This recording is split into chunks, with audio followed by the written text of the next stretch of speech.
Hey, everybody, and welcome to Key Conversations for Leaders. I'm your host, John Ryan, and today we have a very special guest, Dr. Steve Yacovelli.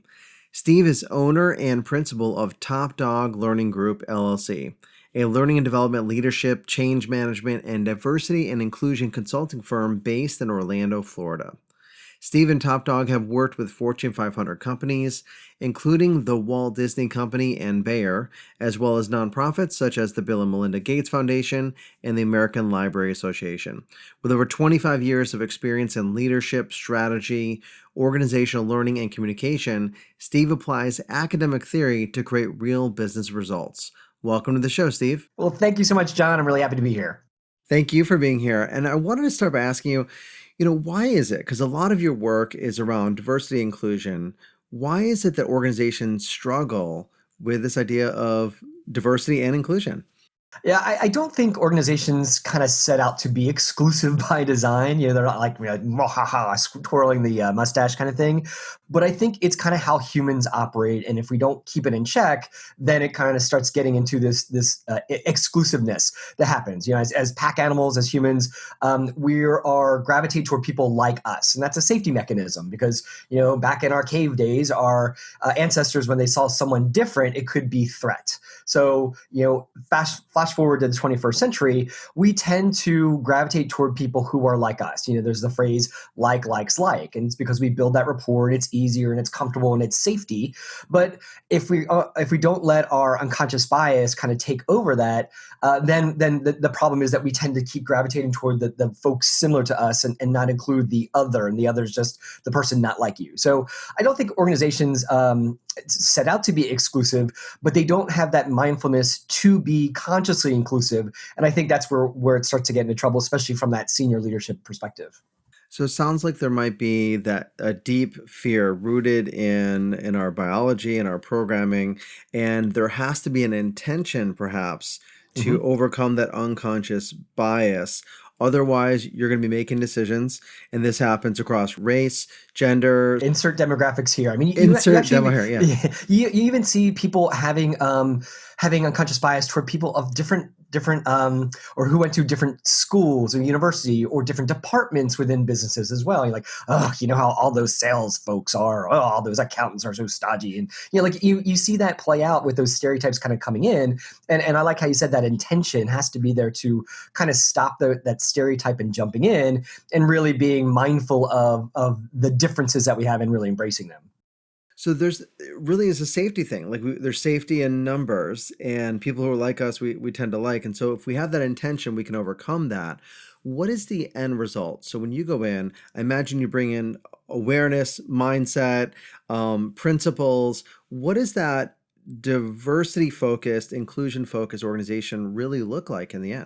It's a great question, and I think if I take a step back and what I've seen with organizations either we've worked with or we help out, there's really three things that they that are really telltale signs that they are truly an inclusive organization. So the first is the diversity of people, and to your exact point, diversity means a lot of things. It's not just diversity to us is the many similarities and differences of people. Period. So it's yes, sure, it's race, ethnicity, gender, sexual orientation, physical ability, gender identity. Like those are kind of what we call like the internal dimensions. If you use Garden Schwartz and Rose, really awesome model on how to understand and define diversity. But then it's other pieces of it. It's looking at personality type and making that as a focus of differences in the workplace or diversity. Looking at things like my marital status, my parental status, my education, my physical appearance. Those all are contributing factors to what makes every single one of us a shiny unicorn uniqueness that is us. And then things like our role within the organization. I'm in accounting. I'm in marketing. I've been here for 20 years. I've been here for 2 minutes. I was part of that merger and acquisition that happened. So that's kind of the lens I'm coming through things. So first of all is looking at the makeup of the people and seeing just this great diversity. I think the second thing that you see with folks is there's conversations about inclusion and inclusion. And one of my really good friends when I worked at Disney said it to me best. And she said, diversity is being asked to the dance while inclusion is being asked to dance. So it's the difference between just letting someone in the door versus having them actively participate in the environment and the culture and helping shape that. And so smart organizations, they don't just have a diverse group. They actually engage those diverse individuals and get their perspective and have them be actively in the dance, if you will. And that's a really big, massive telltale sign of a successful organization. But then the third layer, and this is a fairly new area that folks are exploring, especially in the diversity and inclusion consulting space, and it's the concept of belonging. So what this is doing is shifting it around and making it about the employee or the member of the organization. And so it's that feeling that as a member of the group, I feel that my authentic self is honored, respected, and I belong in this workspace. And that's also, and that's like I said, fairly new, but it's asking those folks, are you being respected? Is your authenticity valued here? And if they're saying yes, then that's a great organization that's truly thinking about inclusivity. So measuring that, well, first of all, I love that analogy, being invited to the dance and being asked to dance is a different one.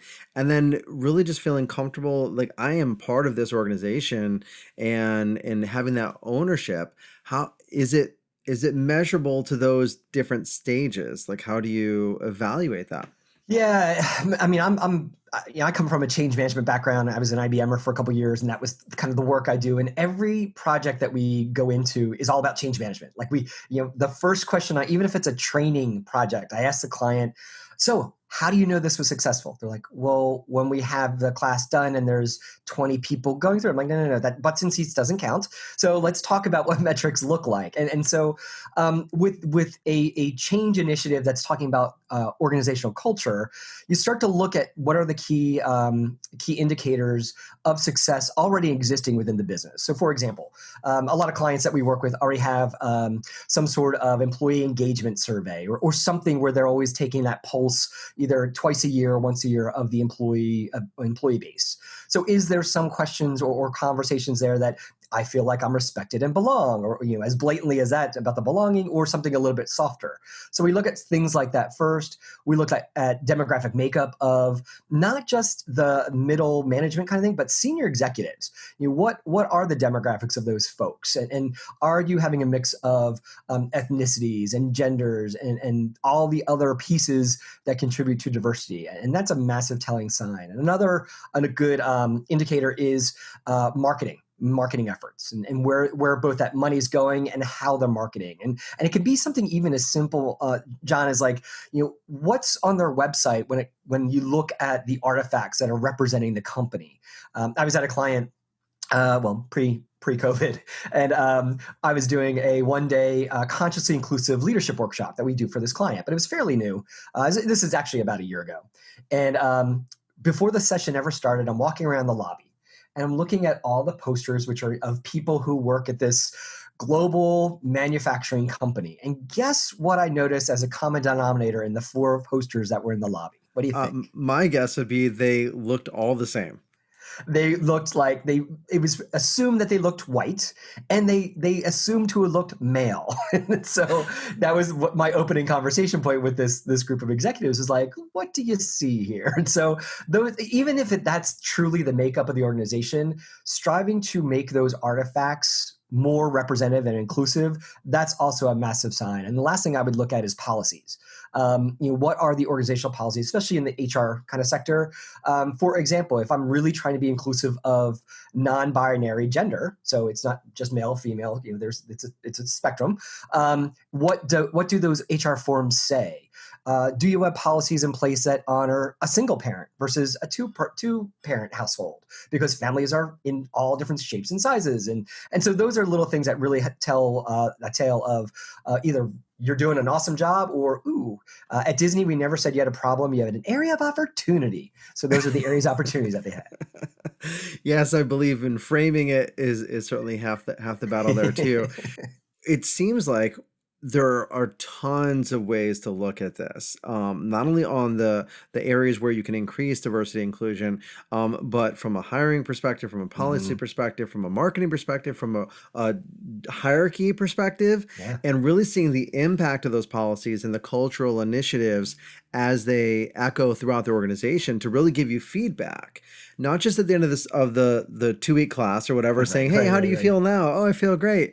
Yeah, you're looking at really objectable measures. Now, when you get brought in, I imagine people have already had some awareness that, hey, we need to do something about our culture. What are some of those red flags?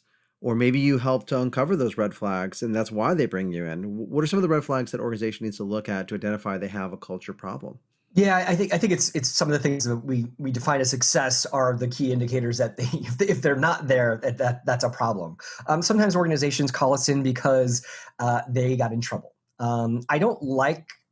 We'll of course we'll work with those folks. I mean, the punitive kind of things, but we like to have our clients have a sense of awareness. We don't want to work with tick box folks that are like, ooh, our PR friends say we should have blank inclusivity training, whatever that looks like, or it's blank month. It's June was Pride Month. Oh, it's Pride Month. We should do something for the gays. Yay! That's not really being consciously inclusive. That's very superficial, and we of course we'll play with clients, but we'll point out kind of the hard facts like, okay, what do you do the rest of the year for, say, the LGBTQ community, and are you doing things for them? What about our black and brown friends?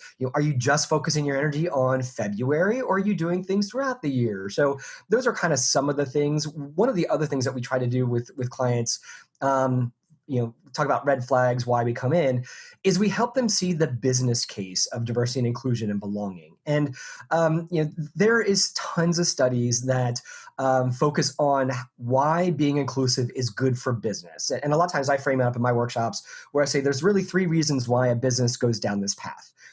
Because you have to, because EEOC and different laws say you have to do these things. So yeah, there's that. It's the right thing to do because, hey, if we strive to create an inclusive culture for everybody to feel that they're honored and valued, that's intrinsic, that's right. But now let's talk about the business case. And I found that phrasing it that way, you now get all three people can resonate with. Some people are like, no, this is the right thing to do. We're there. Other folks are like, yeah, I guess we should, but ooh, tell me about the business part of this. And so you start to look at that idea.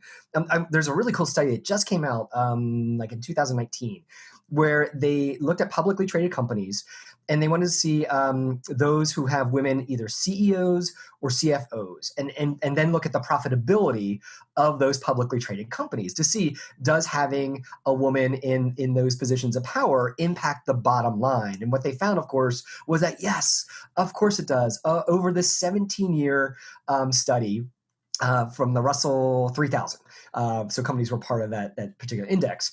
There was like 6,000 changes and moves, and of those, 600 were women, and they were all more profitable than the others, which I just think is fascinating. And so you start citing studies like this that show how being inclusive matters to the bottom line, and then people really start to think about it and listen a little bit differently.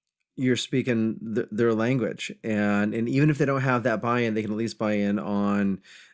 Some can, obviously. Some do because obviously you said the three levels you're required to, okay? And it's the right thing to do. And number three, you're actually gonna be better off. You're better off. And I think that's true not only from a marketing and sales perspective, but also a quality of life perspective for the employees, including engagement. How have you found that, you know, diversity, inclusion, like we said, and that belongingness, how has that improved employee engagement, which is obviously a huge factor in retention and talent, all that kind of stuff? Yeah. Yeah, and you're spot on, John. It's huge.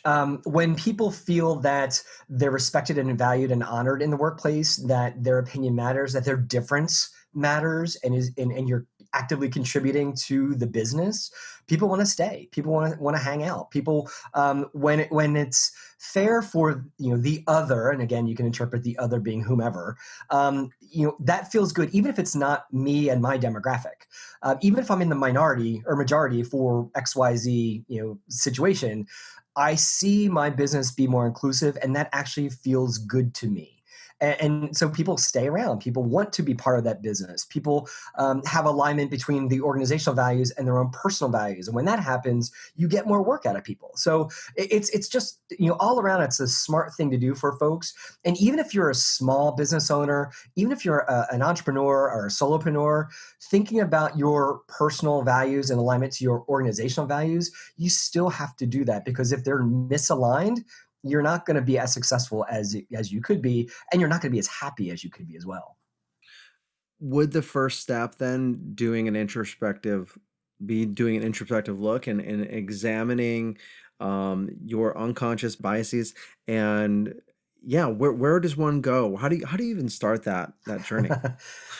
Yeah, unconscious bias. So years ago, when I started teaching unconscious bias, especially in the workplace, I remember I was doing a workshop, and this gentleman sat in the back, and a lot of the people in the room were voluntold to be there. They didn't go voluntarily. So I remember this gentleman sitting in the back, just folded his arms. He's like, "Well, if it's unconscious, I can't do anything about it." And he just checked out. I was like, "Ooh, you can." So I actually started using the phrase being consciously inclusive, because it kind of takes it in a more active approach, kind of to contradict this particular participant. I'll put in bunny ears for that workshop. But one of the things that we do with our workshops at Top Dog is look at starting with Project Implicit, and so there's studies out there about being able to quote unquote measure your own particular unconscious bias. So if you go to harvard.edu/implicit. And implicit bias is the same as hidden bias, is the same as unconscious bias. They're all the same words. But a bunch of researchers many years ago got together and said, can we measure or try to measure unconscious bias in a human? And that's what Project Implicit set out to do. And it still runs to this day. It's free online assessments you can take. And the way it works is they started measuring latency in your responses on a keyboard. So you go through a couple rounds of questions. And so, for example, if I'm trying to see if I have an unconscious bias for women in the sciences, because that's something that's sadly pervasive in our society, but do I personally have that bias? So I might take that assessment, and it gives you a bunch of words, and you use your fingers on a keyboard. And when there's a word in the middle of the screen, if you associate that word with male, you hit like a D key. If you associate it with female, you hit a K key. And so you're doing these words and kind of classifying them very quickly. And it goes through several rounds. And then the last round, it's two classifications. It's either the word in the middle will be either female or science related, they don't have to be together, or male or liberal arts. And so what's happening is from round 1 to round 4, if you just hesitate just that one split second, that's your conscious and unconscious minds fighting. And so that's where they start to measure that millisecond. It's not saying you do have a bias if that's particularly what pops up, but that you could have it. And it's just basically bringing that heightened sense of awareness. And I think that's absolutely the best place to start. It's absolutely free. I get no kickback. It's not related to me at all. But I use it in my workshops just as a way to start the conversation, because we can debias ourselves, but it starts with that awareness.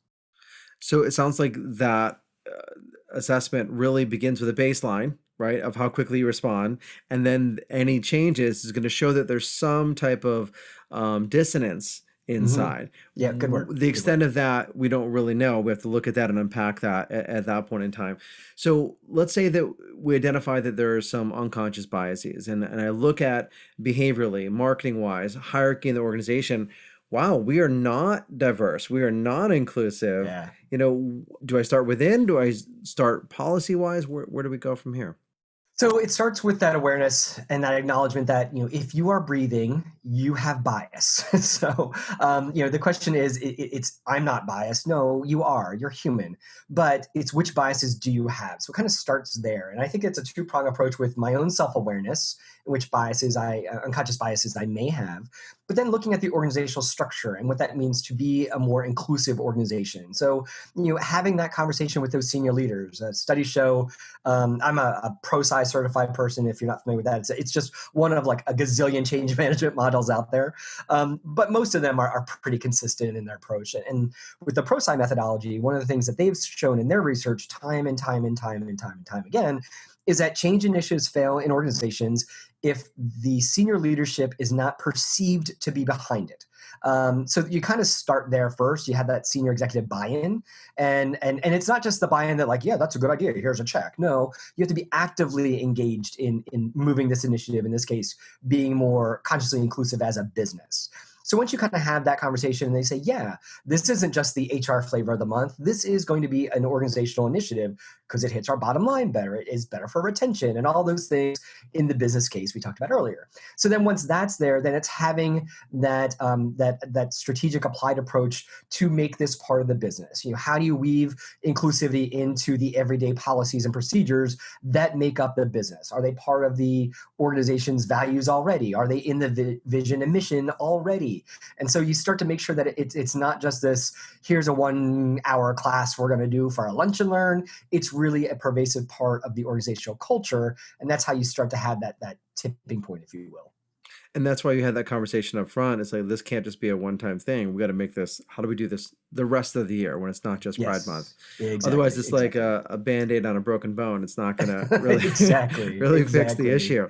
So Exactly. one mistake that leaders make is not being fully engaged. And how you're to talk about that is really not only just in writing the check, signing up for working with you or something like that, but really from their communication, from top Yeah. down, Yeah. explain to people why consistently and throughout all time. Are there any other mistakes that you've seen leaders do that undoes potentially all the progress that they're making throughout the organization?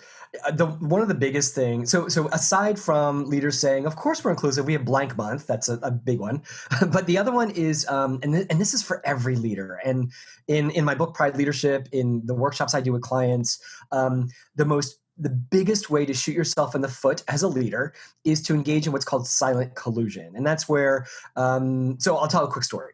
So I was in Atlanta, and me and one of my top doggers, which is what I call my consultants, Lori. And Lori and I are sitting there and around this boardroom table. We're closing out a client project we were doing for several months, and it's all everyone else in there is this company. At the very head of the table is the senior executive, and he's male, and that's important to the story. And he's having a chat with somebody else. And just as the meeting's about to start, you know how sometimes you're in a meeting and you don't realize how loud you are because everyone stops talking at the same time. That's kind of what happened here. And you hear the senior executive say, "Well, you know how all women drive," and everyone just kind of stopped and looked at him, but no one said a word at that one moment in time. And so at that moment, everybody in that room, was engaging what's called silent collusion. We were silently supporting or approving that statement by not saying anything against it, or making it known that we didn't agree with it. And so I've seen leaders totally undermine their own credibility by engaging in silent collusion in the workplace. And that's not easy to do. So, it can sound like a bunch of different ways. In my book, Pride Leadership, I actually talk about the 6 strategies that I've developed, which is called MOPSAM. And I use this really cheeky, dumb story where it's if you look at this, there's a type of dog called a Hungarian pulley mop. It looks like if you stick a stick on his back, you could scrub your floors with that kind of dog. You might have seen those before, like little Sure, yeah. dreadlocks. Yeah. So it's called a mop dog, and then I named him Sam. And so this is the educator of 25 years of me. Mnemonic device. I'm with you. Exactly, exactly. So the mop Sam is actually the 6 steps that you can do to combat silent collusion in the workplace in that moment. It's everything from pointing out the stereotypes like Bob. We'll pretend Bob is the executive. What did you mean by that? And of course, each one has their own pros and cons. Like that one with the ask, we call it. It's the A in Sam, if you will. It can be really touchy the way I ask that. Like, Bob, what did you mean by that? Versus Bob, what did you mean by that? Same words, very different meaning in both those sentences. So, but that's one opportunity. What happened in this scenario I was sharing was no one said a word. I'm about to, because this is my jam, and even if with a client, Lori kicks me under the table and she goes, "Wait." And I'm so glad she did this. So I didn't say a word, but luckily I didn't, because what seemed like 20 minutes later, but it wasn't. There was a gentleman. He wasn't even at the table. He was like younger with the business. He might have even just like graduated from college or B school or whatever. But he was sitting not at the table, but like the chair row behind, like against the wall. And all you heard him say, he folded his arms. He just went, "Damn." And it said, and that's actually the S in Mop Sam is say a non-word that indicates at least you don't agree with it. And so that's what he was doing. He didn't know Mop Sam, but he was just doing that refuting of the statement. And what it did is it was 2 things. It showed everybody in the room that he did not agree with that statement. And then it actually started the floodgates. People were like, "Yeah, Bob, what did you mean by that?" Or, "Bob, we drove with Juanita to lunch the other day, and she was a very good driver." So that's a specific you point out. And so it kind of, Bob, "Oh, I didn't mean it, blah, blah, blah, blah." But just that one thing really started the conversation of like, "Yeah, what's going on here, Bob?" And that's one, if your listeners are falling asleep, that's the golden advice I would share is don't engage in silent collusion, because a couple things happen. You erode your own credibility. as a defender of the other, people look at you and say, wow, well, that wasn't about me. Let's say in this case, I'm male. Bob wasn't being a jerk about male driving. But what happens when Bob does say something against, for me, I'm gay, against gay people? Will you, leader, defend me then? And so people start thinking, because us leaders are always on stage. We are always in the spotlight, and people are always watching. And I think that's the other thing. But on the opposite side, if you do engage in mitigating silent collusion using MOPSAM or whatever, you build trust with people because they see you as the defender of the otherness, of being inclusive, and that just adds street cred to your leadership bank account, if you will. Wow, what a great story on multiple levels. And I'm so glad that you got to wait and pause and see what was going to happen and allow that dynamic to unfold. What a cool organic thing to see. Yeah. And hopefully Bob got the beginning of self-awareness. I think he did, and he's, Okay. I didn't mean it, and it was that unconscious bias bubbling up into we call it a microaggression or microinequity. In this case, him being sexist, and didn't realize it, but now he had a blip of an awareness, and hopefully, I haven't talked to Bob in a while, but hopefully he's on that path to be a little less or a little more sensitive to those types of situations. And regardless of Bob's path, everyone in that room has a new trajectory as well because of what happened in that moment. That's really, really cool. I love the mop, Sam, and thanks for the visual. It's so easy to remember, and I'm so excited to pick up what the other ones are. I've got a couple there right there. No, but that's different. The mop Sam strategies are kind of conversational strategies to address those microaggressions, the biases, and things that can occur. But that's different than what you teach about with the 6 core competencies for leaders. Is that true? It's actually woven in. I actually stole MopSam. I've been using MopSam. I actually wove it into my book, Pride Leadership. So in Pride Leadership, we talk about, I have a visual, even though we're on audio, just because it's my mouse pad. So it's my swag. But when I was starting the book, very quick story. I was going to write a quote unquote generic leadership book. And, I've been in this space for 25 plus years. You see what works, what doesn't, kind of same as you. And so I remember I had one of my best friends who was an OD consultant, came over, bribed him with some wine. I'm like, you need to help me think this through. As an extrovert, I need help. He's like, got it. So we just, I'm doing this because I'm in my office where we did this. And we just got out Post-it notes and wrote, what are the competencies that we see leaders who are just crushing it, rocking and rolling? What do they got? And we came up with like 28 different competencies. And I'm like, okay, that's way too big of a book. So we kind of started to pare it down and look at things. And then it was about that time when I was also doing a lot of volunteer work, especially for LGBTQ plus community. And I say plus, not plus, because I lived in France and it just sounds cooler, just so you know. But it means plus. I was wondering about that because I never heard it said like that. Yeah, so there you go. Okay. And I throw off like people who are members of my community. They're like, "What'd you say?" I'm like, "Plus. It's cooler than plus. Shut up." They're like, "Okay, got it." So it kind of rhymes too, which is cool. It's rhythmic. Yeah, I write that in the book. Yeah. But I was doing all this work, and I'm watching all of these, general term gay leaders, and I'm wondering, and it's like if anyone here has ever watched Sex and the City, Carrie Bradshaw, I couldn't help but wonder. That's kind of where I'm channeling. I know that's so gay, but anyway, I was like sitting there thinking, I wonder if my queer leaders that I'm watching had some opportunity to flex their leadership muscles a little bit differently than my straight brothers and sisters. And that kind of was the pivot point for what became Pride Leadership. And so I whittled it down to 6, and they are authenticity, courage, empathy, communications, relationships, and culture. And so what I hypothesize in the book is, 1, these are competencies that every leader really should be rocking and rolling. I don't care, gay, straight, whatever.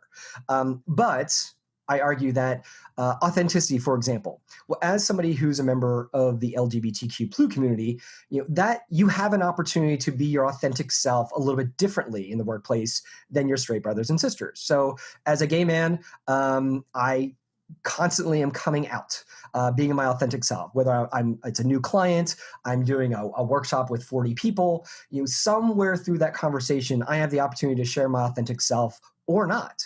But if you look at the broader research about authenticity, everyone's like, yes, if you're an authentic leader, you build trust, you build rapport, blah, blah, blah.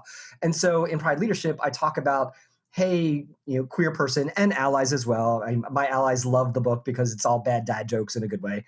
But it's also actionable stuff that you can do and apply immediately to your leadership success. So we talk about how do you make your authenticity even more in the workplace, and how do you do that? And there's a lot of reflection in the book as well. The book led to a workbook, which also led to an 8-week online class that we do.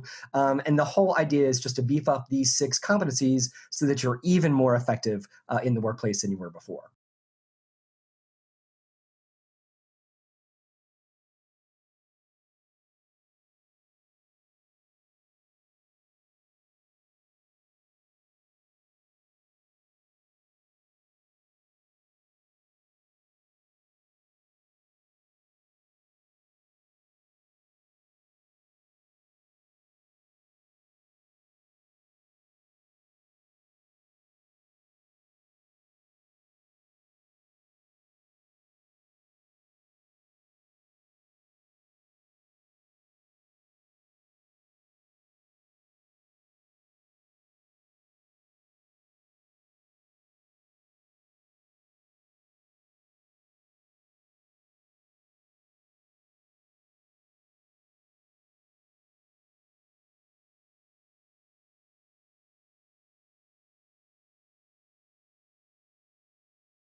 So who should read Proud Leadership? Great question. Initially I said I wrote it for members of the LGBTQ community, and that was where I wrote the first draft. But my editor, I remember she, of course, the second person in the universe to read my book, and we were having the first meeting. And so I'm in a coffee shop in downtown Orlando when we could do that and be in coffee shops. And I had my date with Heather, the editor, and she calls me, and I'm like nervous. I'm like a school kid, like going to the principal's office. I'm like, oh. And she's like, okay, Steve, are you sitting down? I'm like, yes, I have my coffee. She's like, okay, I am a white, cisgendered, straight woman. I am not your target audience. This is the book I wanted in my MBA program when we talked about leadership. I'm like, whoa, tell me why. And so she talked about, it's very research. I didn't invent these concepts. Some of the top researchers I cite in there because they're doing awesome work, but it's through my lens. And it's, I'm an academic. I have a doctorate. I've written that damn term paper thing. I've written lots of journal articles. I hate writing like an academic. I think there's good stuff, but you throw off people because they don't want to consume it. So I put on my marketer and edutainment hat, and there's lots of good dad jokes in here, good and bad. There's lots of queer humor that even straight folks will get. Like when I have a chapter subtitle called "Storytelling Like Tori Spelling," people laugh and like, okay, that's cheeky funny. Or when I'm talking about mentorship, either you're go find your RuPaul or you need to gay it forward, depending on where you're approaching your leadership awesomeness. So I do cheeky things like that, and my ally friends all get it. The audiobook has been fun. We just launched the audiobook a couple weeks ago, and I did it in my voice for a couple reasons. But people were just like, yeah, no one else can do the dad jokes like you. I'm like, yes. So Totally. I really think it's anybody who wants to be even more awesome in their leadership, especially around these 6 competencies, will get value out of the book. Yeah, I would absolutely want you to read it. I think it would be a lot of fun because it's different, especially with your inflection and your passion that you have around that as well. So Ryan, can I tell you a quick story about the audiobook? Oh, John, I'm sorry. Look at your last name. So I was, my publisher said you do the audiobook like the year of the original book. It's like kind of pushes it, makes it more timely, all that good stuff. So that was always my goal was, Pride Leadership came out at just about a year ago, and it came out in June. That totally pun intended. See, bad dad jokes. So I was working, and this was in February, I started working with an audio producer, and we were having the conversations, and it's right when COVID was kind of hitting. And so the way an audiobook works now is you get online, the engineer and then myself, and I have the fancy mic and I can kind of do that. And so we started doing it, but there was so much internet traffic, and sound files are very sensitive to traffic, that it kept dropping like words here and there. And so we tried a couple times, and he's like, "You're going to have to do it on your own. I know you have the skill. I already had the software." And so he's like, "You just find a quiet place in your house and you do it." I'm like, "Okay." So of course, the quietest place in my house to read a book to myself for 65 plus hours is the closet. And so I jokingly said that I read my gay leadership book for 65 plus hours in the closet. And so that's just a really awesome anecdote.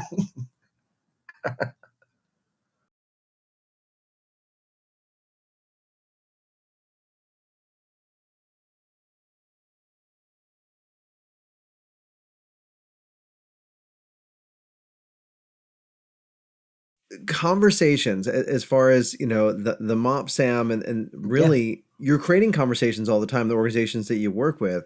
Yeah. What Yeah. are some of the more difficult conversations that you feel leaders have to have around this whole theme?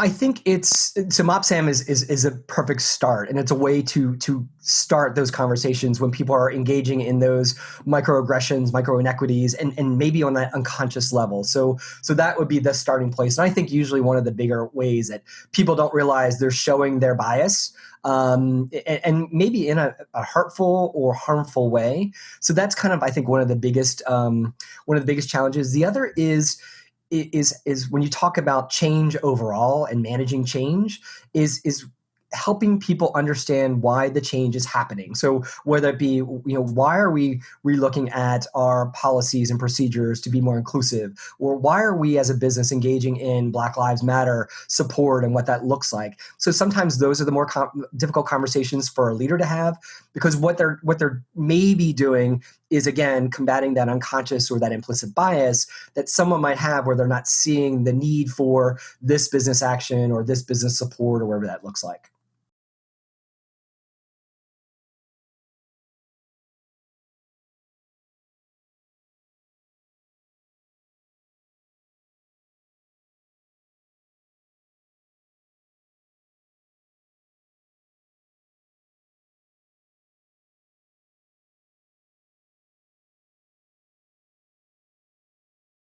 Is there any advice you have for someone who's, and maybe there's some specific advice, who's in an organization where there's not a lot of diversity and inclusion? And is it, I need to just get a different environment? Do I try to change that organization? John, it's a great question.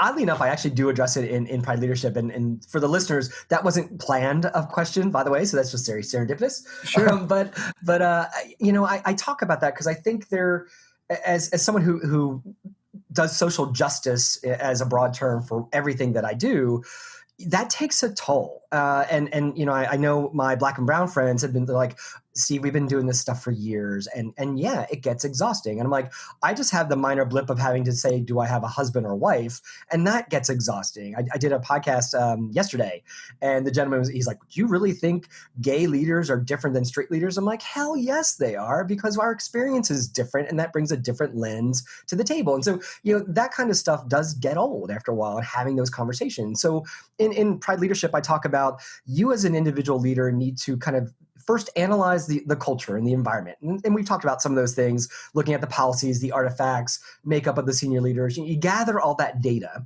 and then you say, okay, if your goal is to make this business, this workplace more inclusive, what's it going to take to change those things? Where are you at? Just like any other strategic project, where are you at? Where do you want to be? And what effort, initiative, and resources need to make that happen? And then you think internally and you say, okay, well, that's going to take a lot of effort.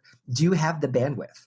Do you have the gumption? Do you have whatever insert word here to help facilitate that change? And if you do, get ready to fight, roll up your sleeves, get the resources, and have those tough conversations that we just talked about. But if you say, you know what, I'm maybe not in a good place right now, maybe I'm going through a lot of other changes, then there's an opportunity to have a conversation with yourself. And is this the right organization to be aligned with? Is your personal values in line with not only just the stated values of the business, because usually those are nice and fluffy, but are they the real values of the business? Because that sometimes is very misaligned than what's on the website or in the break room or whatever. And so you have to do this internal reflection and decide that, you know what, yeah, it is worth the fight, and then carry on, soldier. Or, you know what, maybe it's time I do find another workplace that is more aligned with my personal values and will honor and respect my feeling of belonging in that workplace. And so those are the thought processes I would recommend someone have if they're in a situation where it's not as inclusive as they'd like it to be. Very practical, makes a lot of sense looking at all of those factors. Is there any one thing that you want the leaders who are listening in any demographic Mhm. to really understand and think about as they build diversity and inclusion in a workforce? I think two of the competencies. So all the competencies I think are awesome that I talk about in Pride Leadership. The two though that especially in this moment now that I'm seeing be really super important for leaders who want to be successful, and I hope that's everybody listening, should really think about a little bit more strategically, and that's having empathy and communication, but more about communication. It's about listening. And so in Pride Leadership, I talk about different strategies to be a better communicator, but one I really harp on is the listening pit thing. Stephen Covey has a great quote that he says, to pseudo paraphrase, we tend to listen to respond versus listen to understand. Meaning that someone's like sharing, John's like, oh, this is what happened to me today, and this is the problem I have, and I might be listening for my time to jump in and say, well, did you do this? That's listening to respond. Where a better way is to, and you're a coach, these questions, well, tell me more about that. You start explaining, you use those probing questions or open-ended questions in a very strategic way, but then you listen for the responses and you're listening with a very intentional, I want to understand your perspective. And that kind of ties right back with that empathy, especially for those people who are different than us. We want to be mindful of their experience. If someone tells me or uses some sort of phrase around me about, oh, it's the race card, I'm going to slug them, because that's such a silly thing to say. Or if someone says all lives matter, that's not the point. And we stop, take a breath, and ask yourself or ask someone of color, why are we saying Black Lives Matter? Why are we being more empathetic to understand the trans community, for example? And just stopping, getting out of our own head, having a heart, and asking questions, and then stopping and listening. That's gold, especially in this Would you time and say that age right now. it's hard to be empathetic if you don't listen? Like it's almost a prerequisite? Exactly. That's a great point. Yeah. If you're, yeah, empathy is about listening and really trying to understand the other person's perspective, especially that Awesome. emotional Dr. perspective. Steve, thank you so much for sharing all your wisdom and your humor and your energy. What's the best way for our listeners to get in touch with you and stay connected? Yeah, this was great, John. I really, really appreciate it. If you go to topdoglearning.biz, B-I-Z, that's our main page, and you can hub from there to go to thegayleadershipdude.com and some of the other things that we have out there. We're actually doing a free plus shipping for Pride Leadership, so you can actually get the book for free, just pay for the shipping and handling. We've been doing that since middle COVID, just because I have like 300 books sitting under my desk, and I'm happy to just get them out there because people can do their thing. So if you go to, we have a short bit.ly if you're interested in that. It's just go to topdog.click/free ship. And it'll redirect you to the space you need to go. Or you can also find Awesome. it on I'll put Amazon.com as all well. that But it's in better the for show me notes because I'll so sign people it. can click on that.